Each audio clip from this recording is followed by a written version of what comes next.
түрүүнд Швейцарын менежментийн сургууль Монгол улсад салбараа нээсэнд нь баяр хүргэе. Та бүхний Монголдо үйл ажиллагаа гол зорилтуудын талаар ярилцлага эхлүүлье. Юуны өмнө намайг урьж хүлээн авсанд баярлалаа. Өөрийгөө товч танилцуулъя. Намайг доктор Сирена Магнянти гэдэг. Швейцарын менежментийн сургуулийн дэд ерөнхийлөгч ахлах партнераар ажилладаг. Швейцарын удирдлагын сургууль 35 жилийн өмнө Швейцар улсад үүсгэн байгуулагдсан бөгөөд бид анх Европоос гараа эхэлж дараа нь Аз, Хойд Африк, Зүүн Өмнөд Азийн орнуудад аажмаар үргэлжсэн. Одоо бид эцэст нь Монголд салбараа нээж байна. Яагаад Монгол гэж үү? Бидний гол зорилго бол Монголын оюутнуудад хүртээмжтэй, өндөр чанартай, үндсэндээ Швейцарын боловсролыг олгох явдал юм. Өмнө нь ийм боловсролд хүртэх боломжгүй байсан залууст энэ боломжийг олгохыг бид хүсэж байна. Ингэснээр тэд диплом авсны дараа дэлхийд гараад мэдлэг туршлага хуримтлуулж, тэрхүү мэдлэгээ Монголдо авчирч, эх орондоо хэрэгжүүлэх боломжтой болно гэж найдаж байна. Бизнесийн удирдлагын суурь буюу BBA хөтөлбөрөөс эхлэе. Энэ нь 3 жилийн хөтөлбөр. 180 кредит бүхий курс бөгөөд оюутнуудад бизнесийн удирдлагын үндсэн ойлголт, өргөн мэдлэгийг олгоно.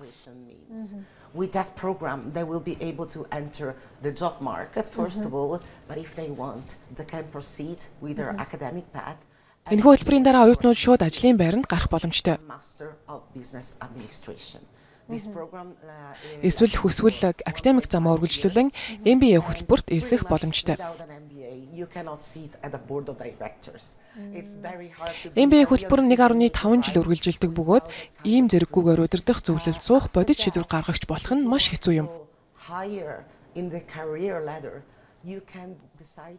Үүний дараа карьераа илүү өндөрт хөгжүүлэхийг хүсвэл DBA зэрэг хамгаалах боломжтой.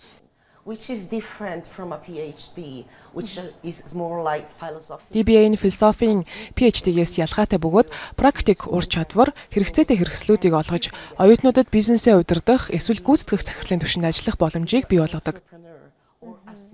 Энэ бүхнийг бид өргөн хүрээнд санал болгож байна.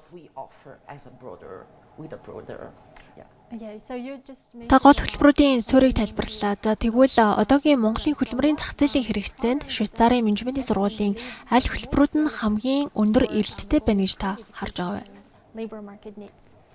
Well, in today's business world, everything is important from finance to Өнөөгийн бизнесийн ертөнцид санхүү, хүний нөөц, маркетинг гээд бүх зүйл чухал.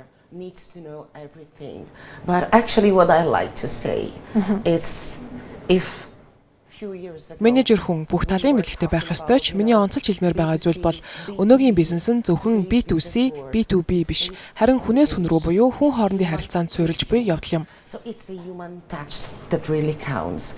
This is why we try to give our students the real skills. Иймээс бид оюутнуудаа бодит кейсээр ажиллуулж, дадлага туршлагаар хангаж, ажлын байранд шууд хэрэглэх чадвартай ур чадварыг эзэмшүүлэхийг зорддог.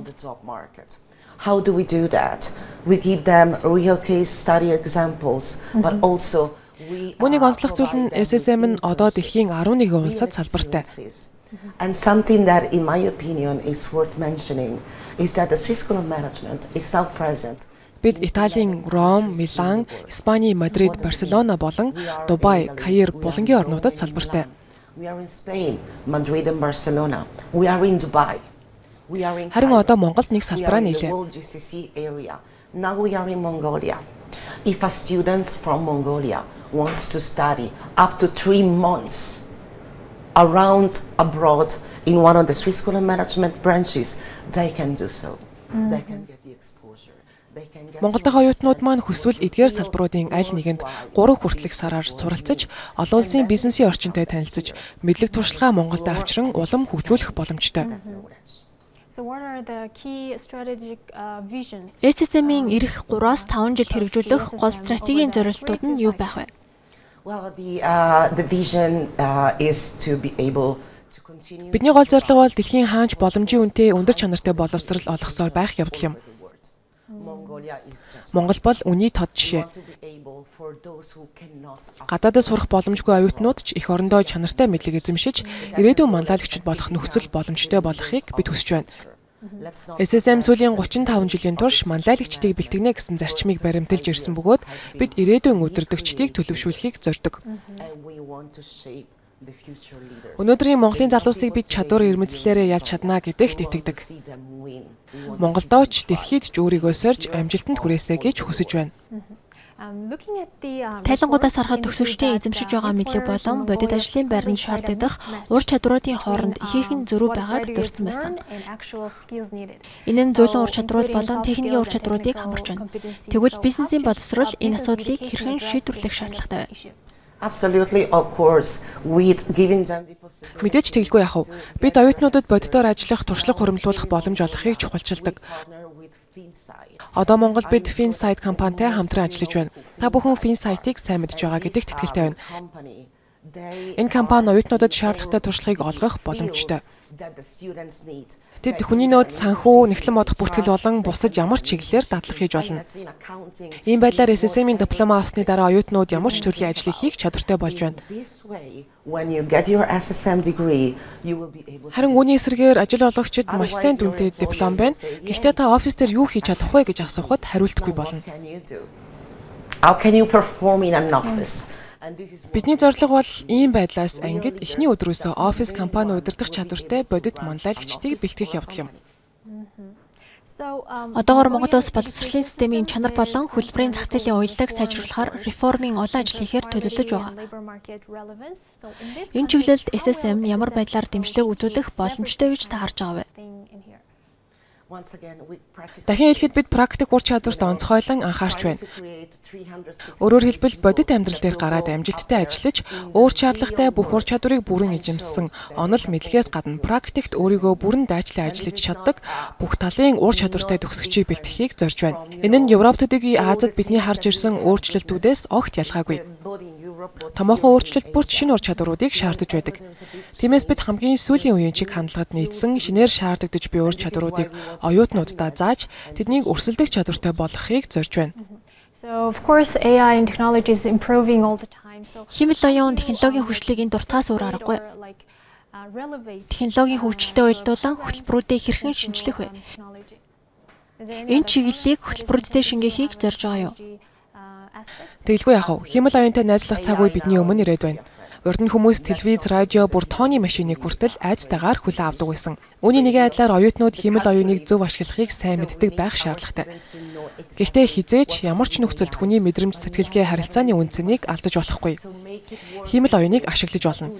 Гэхдээ таны хийх ажлыг бүрэн орлуулах хэмжээнд хүргэж болохгүй. Ингэж чадвал хөлбөрийн зах зээлд өрсөлдөх чадвартай олон талын хөгжилтэй мэрэгчлэн болж чадна. Монгол үйл ажиллагаагаа явуулахад гол боломжууд болон бэрхшээлүүдийг та ямар байдлаар харж байгаа вэ? Асуудал гэхээс илүүтэй гол боломжийг юу гэж тодорхойлж байна вэ? Мэдээж хаасаагүй л асуудлууд бий. Харин энд би нэг зүйлийг маш сайн анзаарсан. Монгол залуучууд маш идэвхтэй ирээдүйдээ хөрөнгө оруулахын тулд суралцах хүсэл эрмэлзэл үнэхээр өндөр байна. Тэд бодит өөрчлөлт хийхийг хүсдэг. Санхүүгийн асуудлаас олж Швейцарт очиж сурах боломжгүй залуусын хувьд SSM оюутнуудад танхим болон цахим сургалтыг хослуулсан хэлбэрээр суралцах боломжийг нь бүрдүүлж байна. Ингэснээр оюутнууд Швейцарт амьдрах боломжгүй байсан ч ижил түвшний боловсролыг эх орноосоо авах нөхцөл бүрдэх юм. Монгол Швейцар хоёроос хоорондоо нэг нийтлэг шинжтэй, аль аль нь харьцангуй жижиг, нөөц хязгаарлагдмал орнууд. Гэхдээ хүмүүсийн идэвх санаачлаг, хичээл зүтгэл, илүү сайн ирээдүйг бүтээх хүсэл эрмэлзэл нь хоёуланд нь адилхан ажиглагддаг.